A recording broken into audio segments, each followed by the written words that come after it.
Sa pamamagitan ng tanda ng Santa Cruz, iligtas mo kami, O Diyos na aming Panginoon, mula sa lahat ng aming mga kaaway, espiritual man o pisikal.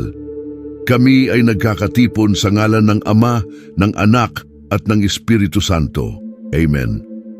Sa seryeng ito ng mga panalangin kay Padre Pio, ngayong araw na ito ay gagawin natin ng isang makapangyarihang intersesyon, humihiling sa Kanya na magdala ng mga biyaya, himala, kagalingan at kalayaan, lahat ng kinakailangan natin upang makapagpatuloy sa ating landas. Higit sa lahat, hinihingi natin na magkaroon tayo ng mas malalim na ugnayan sa Diyos, na tayo ay sumisid sa ating mga kaluluwa, sapagkat ang bawat isa sa atin ay may mahalagang kwento. Ang ating mga kwento ay mahalaga sa harap ng Diyos, at Siya ang nagre-rewrite o sumusulat ng ating mga buhay sa aklat ng buhay. Ito ay isang paglalakbay kasama si Jesus. Kung hanggang sa araw na ito ay tinanggihan mo ang iyong kwento, nag-atubili o napagod sa iyong buhay, ngayon ay hinihikayat kita na makita ang lahat ng iyong pinagdaanan sa ibang pananaw. Ang bawat karanasan mo, kahit na puno ng sakit o pagsubok, ay magiging tulad ng pataba na magpapalago sa iyong paglapit sa Diyos. Ang bawat kabiguan o paghihirap ay maaaring maging tulay upang ikaw ay makalapit sa Kanya. Si Diyos ay madaling maabot, madaling matagpuan sapagkat mahal ka niya. Mahal niya ako, mahal niya tayong lahat. Alam ito ni Padre Pio at palagi niya itong ipinapaalala sa mga taong lumalapit sa kanya, lalo na ang kanyang mga espiritual na anak. Marami ang humihingi ng tulong sa kanya. Alam nilang si Diyos ay gumagawa ng mga himala sa pamamagitan niya. Palagi niyang inuulit ang mga salita ng pag-asa na bahagi ng panalangin na ating gagawin ngayon. Magkaroon tayo ng matatag na pag-asa, mga salita ni Padre Pio, na tayo ay diringgin, tiwala sa pangako ng ating Panginoong Diyos na ating guro. Humingi at kayo ay tatanggap, maghanap at kayo ay makakatagpo. Sapagkat ang lahat ng iyong hingin sa Ama, aniya sa pangalan ni Jesus ay ibibigay sa iyo. Sa sandaling ito, nais ko sanang samahan mo ako sa panalangin na ito. Isipin mo ang iyong mga intensyon, isulat mo ang pangalan ng iyong pamilya o mga mahal sa buhay sa isang papel o isipin mo sila. Pag-isipan mo ang iyong bahay, ang iyong pamilya, ang iyong mga kasalanan, ang mga kahinaan at mga sumpang maaaring daladala mo, mga pasang maaaring minana mo. Lahat ng mga negatibong salitang sinabi mo tungkol sa iyong sarili, hindi ito magtatagumpay. Wala nang tama sa buhay ko. Walang mangyayari sa aking mga relasyon. Lahat ng ito ay nagiging anyo ng ating mga pagsubok at pasakit. Ngunit hindi ito ang nais ng Diyos para sa atin. Kailangan nating magkaroon ng mata ni Jesus, puno ng awa at pagmamahal, hindi lamang para sa iba kundi para rin sa ating mga sarili. Panahon na upang itigil mo ang pagtanggi sa sarili, ang labis na paghuhusga at ang pagyurak sa iyong pagkatao.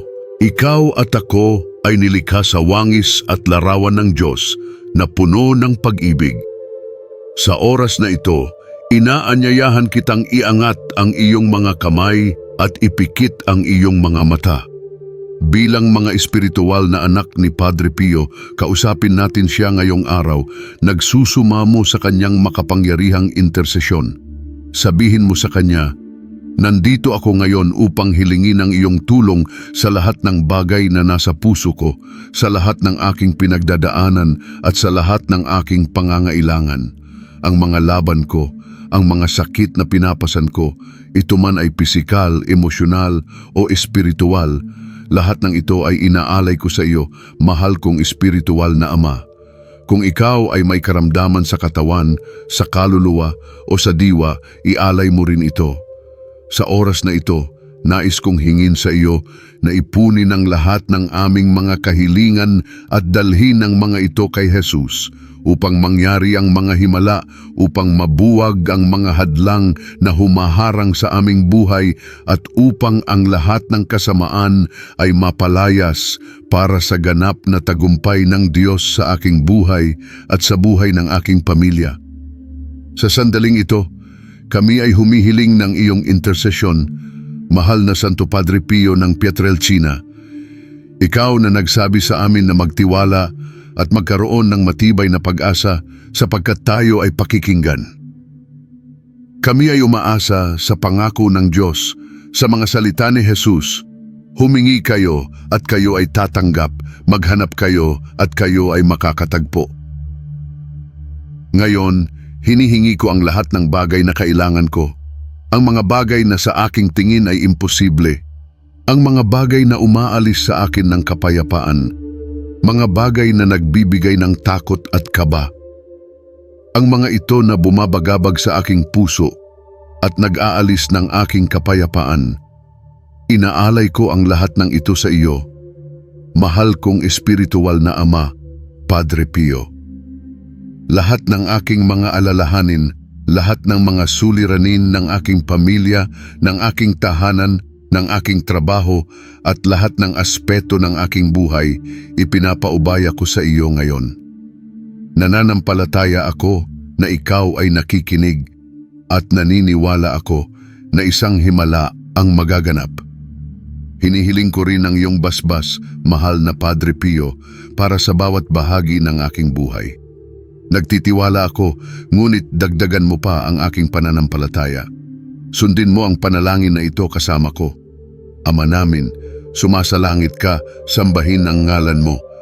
Mapasa amin ang kaharian mo, sundin ang loob mo dito sa lupa para ng sa langit. Bigyan mo kami ngayon ng aming kakanin sa araw-araw at patawarin mo kami sa aming mga sala para ng pagpapatawad namin sa mga nagkakasala sa amin. At huwag mo kaming ipahintulot sa tukso at iadya mo kami sa lahat ng masama. Amen. Sabihin natin, Amen. Si Padre Pio ay nagkaroon ng malalim na pagmamahal kay mahal na Birhen Maria. Maraming mga himala ang naganap sa pamamagitan ng kanyang panalangin at intersesyon at siyempre sa pamamagitan ng kapangyarihan ng Espiritu Santo. Ngayon, hilingin natin ang tulong ni Inang Maria kasama ang makapangyarihang intersesyon ni Padre Pio.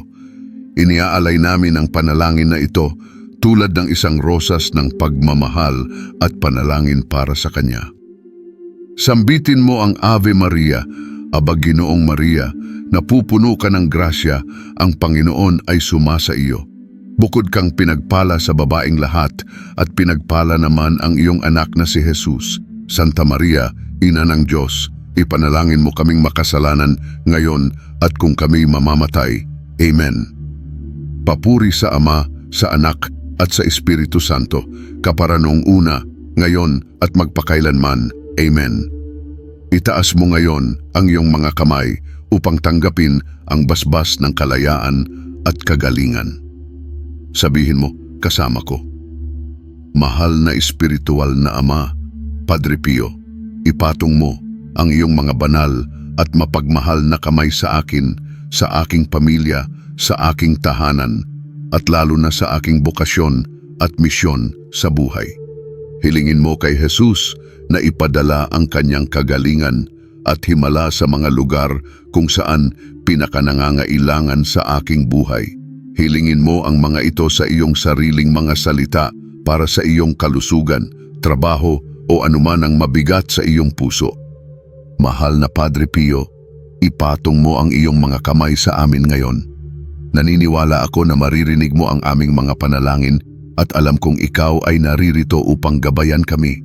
Ang iyong panalangin ay tumutungo ng direkta kay Jesus at sa oras na ito kami ay humihiling ng iyong makapangyarihang intersesyon, mahal na Padre Pio. Naway ang iyong kamay ay ipatong sa amin at ang iyong panalangin ay maging tulay sa pagpapala ng Diyos.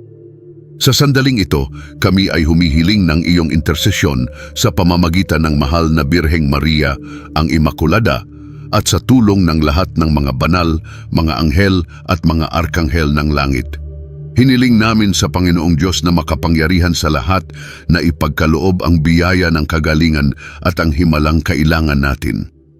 Hinihiling ko na maganap ang mga dakilang kababalaghan ng Diyos sa iyong buhay, sa iyong tahanan, sa iyong pamilya, at sa lahat ng iyong mga kahilingan na matagal mo nang idinadaing sa Kanya. Alam natin na si Padre Pio ay nakikinig sa bisa ng kanyang mga merito at ng kanyang dakilang pagmamahal kay Jesus. Naway pagpalain ka ng Panginoon sa ngalan ng Ama, ng Anak at ng Espiritu Santo. Amen. Sa oras na ito, buksan mo ang iyong puso at sabihin ang mga sumusunod. Mahal kong espiritual na Ama, Santo Padre Pio, ipanalangin mo ako at ang aking pamilya. Sabihin mong muli, mahal kong espiritual na Ama, Santo Padre Pio, tulungan mo kami upang makamtan ang mga biyaya at himala mula sa Diyos. Ipanalangin mo kami at ang aming pamilya. Sa oras na ito, hinihiling ko sa iyo, mahal kong espiritual na Ama, Santo Padre Pio, na ipanalangin mo ako at ang aking pamilya. Nais kong makamit mula sa Diyos ang mga biyaya, himala, kagalingan at kalayaan mula sa lahat ng suliranin na nagpapabigat sa aking buhay. Naway hindi mo kami kalimutan sa iyong mga panalangin at naway patuloy kang magbigay ng basbas para sa amin. Sa pag-ibig at awa ng Diyos, umaasa kami na diringgin niya ang aming mga panalangin dahil alam naming mahal niya tayo at siya'y tapat sa kanyang mga pangako. Maraming salamat, mahal kong espiritual na Ama, Santo Padre Pio, sa iyong walang hanggang pagmamalasakit at sa iyong makapangyarihang intersesyon. Alam ko na si Diyos ay gumagawa na ng mga dakilang bagay sa aking buhay dahil sa iyong tulong. Ngayon, itaas mo ang iyong puso at sabihin ng 3 beses, papuri sa Ama, sa Anak at sa Espiritu Santo, kapara noong una, ngayon at magpakailanman. Amen. Ulitin natin ito ng 3 beses bilang tanda ng ating malalim na pananampalataya. Papuri sa Ama, sa Anak, at sa Espiritu Santo, kapara noong una, ngayon at magpakailanman. Amen. Sinabi ni Padre Pio ang ganito, ang aking nakaraan, Panginoon, ay para sa iyong awa, ang aking kasalukuyan ay para sa iyong pag-ibig, at ang aking hinaharap ay para sa iyong dakilang probidensya. Amen. Huwag kalimutang maniwala at magtiwala sa intersesyon ni Santo Padre Pio araw-araw sapagkat isang himala ang magaganap sa iyong buhay.